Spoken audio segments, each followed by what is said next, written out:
Hello. Welcome to The Aesthetic of Cool, where we talk about all things cultural, avant-garde, past preserving, and future inspiring. This is Keela Booth, professor at Norfolk State University, speaking from WNSB Hot 91. And I'm Dr. Terry Marsh. Today we're going to talk about our recent elections, both here in the state of Virginia and nationally. We also have with us two individuals who participated in the elections, but have varying views on the outcome. Can we have you to introduce yourselves? Well, hello, my name is Mayor McGodford. I am a first-year student here at Norfolk State University, and I major in business finance. And my name is Amaya Quinn Jimerson. I am a graduate student here at Norfolk State University. I'm a media and communications major, and I'm really looking forward to our dialogue. So our emphasis today is on the elections, the recent elections, and voting. Do you mind telling us guys who you voted for? I voted for Kamala Harris. And I voted for Donald Trump. Okay, great. Just out of curiosity, what intrigued you about Mr. Trump? Well, I wouldn't say him as a person much intrigues me, more of the agendas that he has. Well, I mean, I guess you could say that also as well. But for me, it was more of a almost little kind of economical aspect, and also like from a religious standpoint, that I ultimately decided to choose, him as my, president for the next 4 years. Just being a first-time voter as well, it was very anxious. I had to, really dive into everything that, he says or his beliefs, all the characters, also looking at both sides, Kamala Harris's point of view on, how things should be run, also his. But ultimately, I decided to choose him. Okay. I like the fact that you researched and you made a decision based on your research and based on your ideologies. Yeah, I think that's very important too, because you don't want to choose someone based off just off of following the crowd. Yeah, following the crowd, and ultimately you might make a decision that you'll regret in the near future.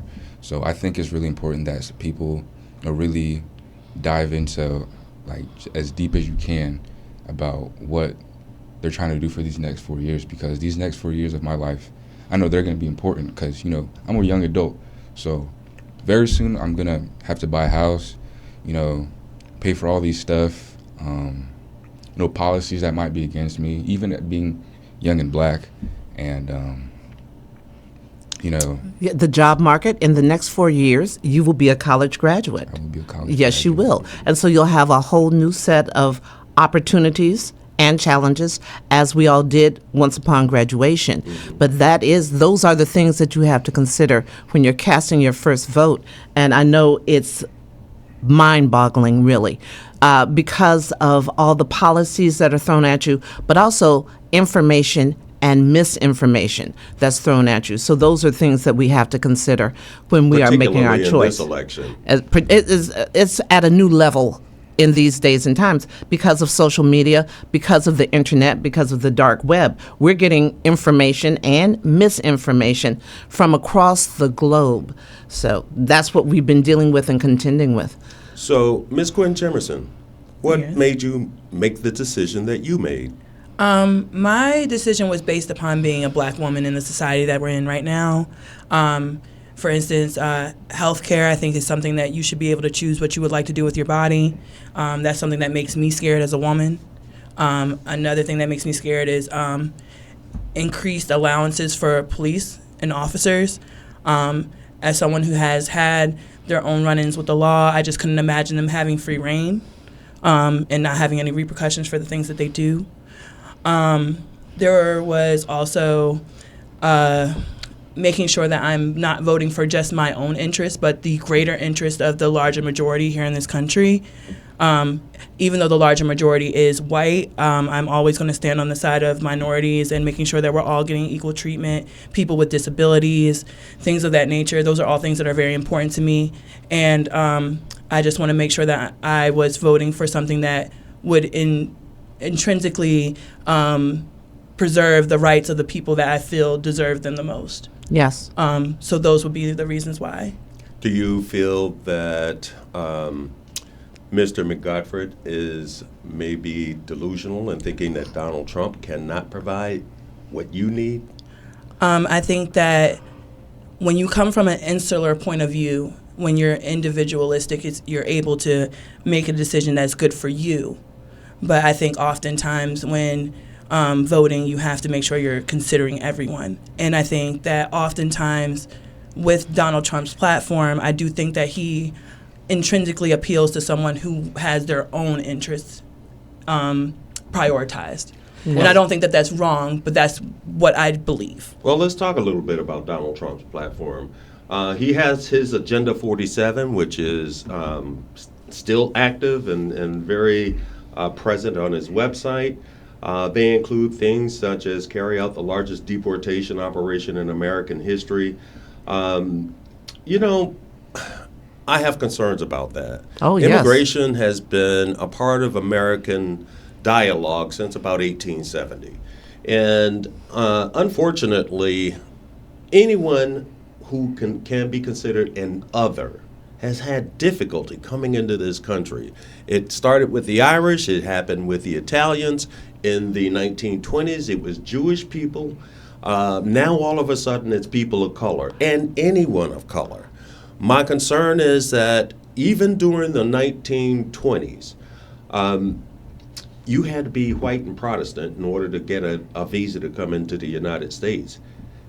Is that what we're talking about? And I'm asking this to you, Mr. Gottfried. Is that what we're talking about when we're talking about Donald Trump's immigration policy? Do we reduce the number of immigrants into this country to the point where only white Protestants, preferably male Protestants, can come into the United States? Well, ultimately, when hearing about that topic, I didn't really think it would go as far as just being only whites and, preferably males that, in the near future. I just looked at it from what I heard of, with information that I gathered about, criminal activities,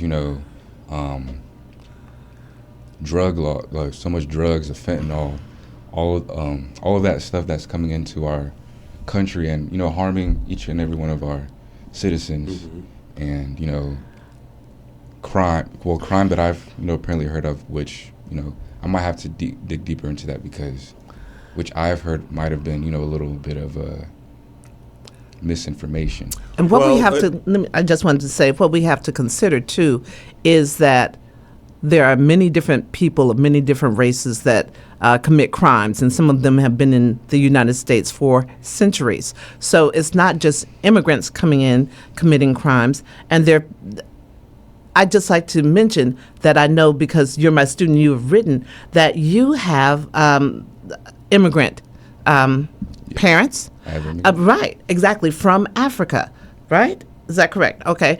And when we think about it and think about what Donald Trump has said about African nations, and what he did was call them asshole, S-H-I-T, whole nations in Africa. So as more specifically, that was the Caribbean. They were. I thought he said Africa too. Haiti is what he. One of them. That was only one, but he actually identified nations in Africa too. We can look that up to verify that because we do want to be clear and accurate in what we say and discuss.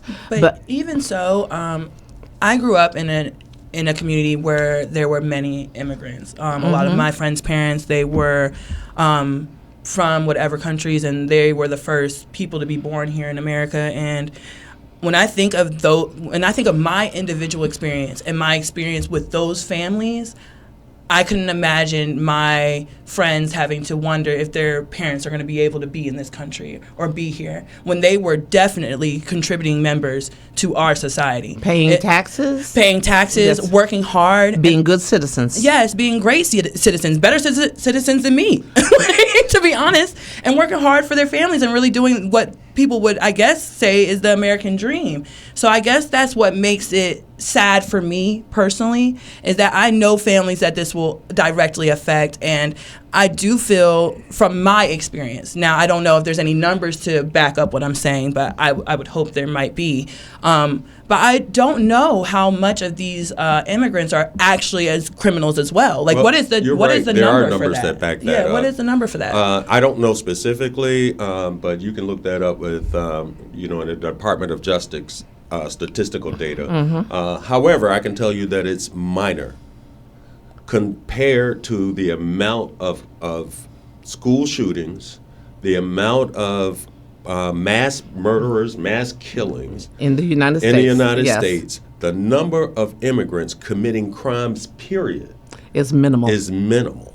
So let me get back to the nations that Donald Trump referred to. And this comes from NBC News, January 12th, 2018. President Donald Trump referred to African nations, Haiti and El Salvador, as those S-hole nations during a meeting.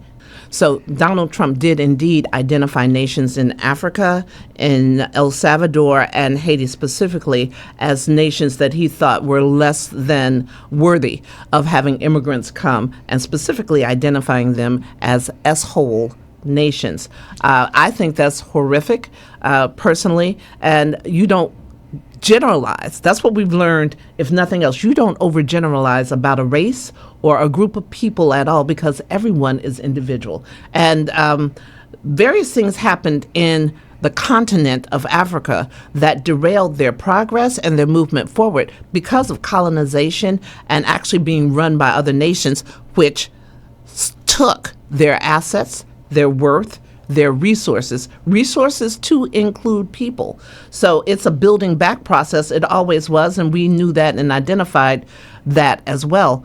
But let's go back to the election itself, because Let's talk about a few more of Donald Trump's policies. He's All right. now our current, or will be, he's president-elect. inaugurated as president. So another one of his policies includes ending inflation and making America affordable again. First of You all, can't do making that by ending America inflation. Well, let's put it in perspective. What is affordable, and to whom? That's a very vague term. But ending inflation, we're not in in inflation currently, right. We currently, over the last 2 years, have experienced some of the highest stock market trends in history. Currently, the stock However, market is at the highest it's ever been in its existence. That being the case, the narrative about the market doing poorly, the narrative about It's incorrect. inflation has permeated this election. Well, what I will say is I think that the average American is struggling in spite of those facts. I would say that college students, of course, were struggling. I would say that the common constituent is not necessarily making enough to live. I think that it was very much that was a tactic to kind of prey upon the people that are struggling right now, to hear that, oh, we're trying to make our stock market great again, we're trying to make our economy great again. And I think that it extorted the people that are really hurting from these things. And I do think while there are statistics proving that our stock market is doing great, from what I see as a common constituent, it may not be reflective Well, as of an that. investor, I can tell you it's doing great. And I think that, but I think that a lot of times voting comes down to perception. And, Yes. and I think that if your perception of your immediate environment is that people are struggling to afford affordable homes, people are struggling to even pay their bills, when that is what you constantly see, it's easy to add this type of rhetoric and kind of incite and entice this group of people. Well, historically, people have struggled. Yeah, historically, Historically, people have struggled. And will. Not only in this country, but during the times of Rome, during the times of Greece were in power. Yes. People have struggled. You're always going to have individuals who navigate financial challenges Poorly. and end up Poorly, some well. Some are going Right. to But suffer. there are also ways to overcome those issues and barriers. And there are some countries who have figured it out and they are carrying it out. And it doesn't mean robbing from Peter to pay Paul. There are nations like Norway and Finland. Denmark and Finland. The Northern European nations are doing excellently. Sweden. And they offer free health care Yep, all on of top of it, and people are living well. I agree. They're living very But they're well. also prioritizing their education system. Which is the key to it all, if you ask me, because you I have to have agree. the critical thinking skills To be able, and that's to disseminate that's- this information. and that's essentially what I'm saying. Is Yes. that we do in America, we're not prioritizing education, and the reason. And the reason why Donald Trump was really elected was because the majority of the people in our country are not educated. And that's why I said it relies on perception in contrast to fact. Absolutely. And the fact that one of the first plans on his agenda is to eliminate the Department of Education, the National Department of Education. However, How's that going to However, impact his- education? his proposal is to reorganize the Department of Education and make it Great again. an American university system. How he has not detailed how he's going to go about doing that. All I can my say is my in most- question is, and my question would be, if you dismantle the current system of education, who's going to be impacted the most? Well, I think this is just the beginning. I may be going a little far, but this is my opinion. This is the beginning of a dictatorship and fascism. Because essentially, when you eliminate education, when you do the book burning, this is a digital book burning. That's what this is. This is a theoretical book burning where you're able to take away any knowledge that anyone can have to make great decisions so that they're inept. And I think that is his goal, is to make the common constituent inept so that he can continue to have his own agenda as well as the right to have their agenda as well. That's so well said, well put. And we already see evidence of that and have seen it over the past few years with the elimination of African American history in certain states, absolutely banned in certain states. In Arkansas, I was particularly peeved when Sarah Huckabee banned African American history, or AP African American history, at the very place where the Little Rock Nine had to withstand all kinds of horrors and degradation every day to integrate that school. And that happened all across this nation, but particularly in the South. But we don't want you, Mr. McGottfried, to learn about it. There are many people who don't, because that won't be at the forefront of your mind. What your ancestors, relatives, friends, family had to go through to make this country a place where you could be comfortable and live. But I do want to hear more from you. I feel like we're like taking over the conversation. I do want to hear your side. And I don't want this to be about We're not beating you demeaning up. Donald No. Trump. Yeah, I do want to hear, like, for instance, with immigrant parents, did your parent, and this might be putting out too much information, let me not ask that, but how did your parents feel about the way that you voted? How do you know his parents didn't vote the same way?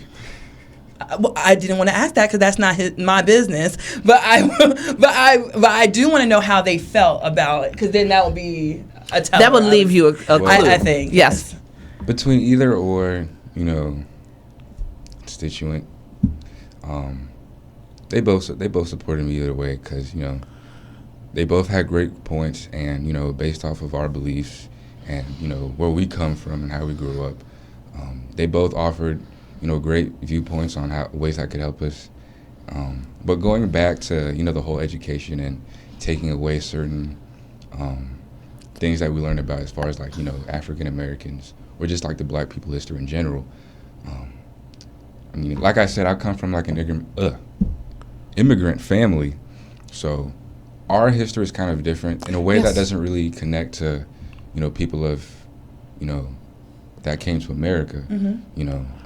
I was thinking about that when It is. It's American different. history was being discussed. So because the way their history that is I grew different. up, it was more towards the country that I came from, West Africa, and we have all our beliefs. What we do, it's all in relations to that versus things like that. So I wouldn't really say it would affect me directly maybe indirectly in, ways I'm not really sure yet. Well, if you're living here in this country and people that look like you and have essentially our ancestry is connected to yours, do you feel that you are missing a pocket of knowledge if you're not learning about other people that live in this country aside from white people? I would probably say I agree so, but, in all, aspects, some people just never really thought that much deep into it, which, maybe it could hurt in the long run. I'm not really sure yet, but I haven't really experienced it as far as, right now. So I couldn't really call it as a big issue as far as what I'm concerned. Like, for instance, I prioritize learning about African culture and taking African classes. I've taken Yoruba to learn the language. I take interest in that because that's my roots, right? So I think that when you don't take interest in things that can open up your mind to different perspectives, you're going to be left with one perspective. Well, the other side is that people have different interests in life. And a lot of times they'll build their ideologies around their foundational beliefs, things that their parents taught them. Fruit never falls too far from the tree. But also the things that you pick up along the way, the things that become important to you. One of the things that you identified is that you're a business finance major.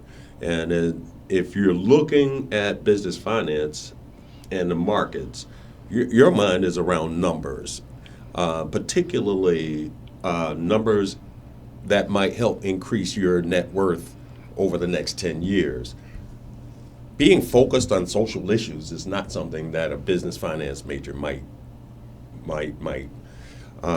That is absolutely true. intimately. Yes. But I involve think that themselves if with. you know anything about the economy, it's very intrinsically connected to things that happen in the entire world. Right, we're if you are circling not back. connected with events, then you're not able to predict trends in finances. So any change politically is a change in money. And as we already said, the economy in the past 2-3 years has done better than it's ever done before. So the economy was on a strong trajectory. But in addition to that, Kamala Harris proposed plans that would increase people's ability to buy their first home. She was going to propose that people, if they apply for it, get $25,000 as a down payment toward their first home. In many cases, that would help someone buy a first home. A lot of people. That would be substantial. There were plans specifically for African American men and others for apprenticeships and job training as well as college education. And what's important about that is, of course, everybody's not designed to go to college. Not everyone should go. That's not where everyone's interest is. But for those who have other gifts and other talents, it directs them to a place where they can make the money and do so in an early enough time period, so they're not wasting time. Mm-hmm. They're on their way to their careers, or what might be one element of their careers. But there were so many opportunities within that economic plan, and 23 Nobel laureate economists supported Kamala Harris' plan. They signed off on it and said it was the better plan. Those Nobel laureates, even though they had a voice, it's a mood issue now. It is now, but I just want to bring it up. Well, Quite frankly, we are What in were the... you focused on when you voted for Donald Trump? What was the allure? I'm just curious. Well, like I said, first, economic aspect, but also religious aspect. Religious. And things that, I believe that, certain things that, Democrats are fighting for, which, goes against what, I grew up with, starting with, whether it's abortion or maybe LGBTQ. And no, disrespect to them. I have friends, in those kinds of, aspects that have been in those situations. But, it's not something that I can directly, support for. Well, can Can I I ask just a throw a question? Based on what you just said, do you feel that you have to be and vote as a Republican to respect or even be able to give credence to those issues, LGBT, even worshiping in the manner in which you choose and want to worship? Do you feel that a political party dictates one or the other?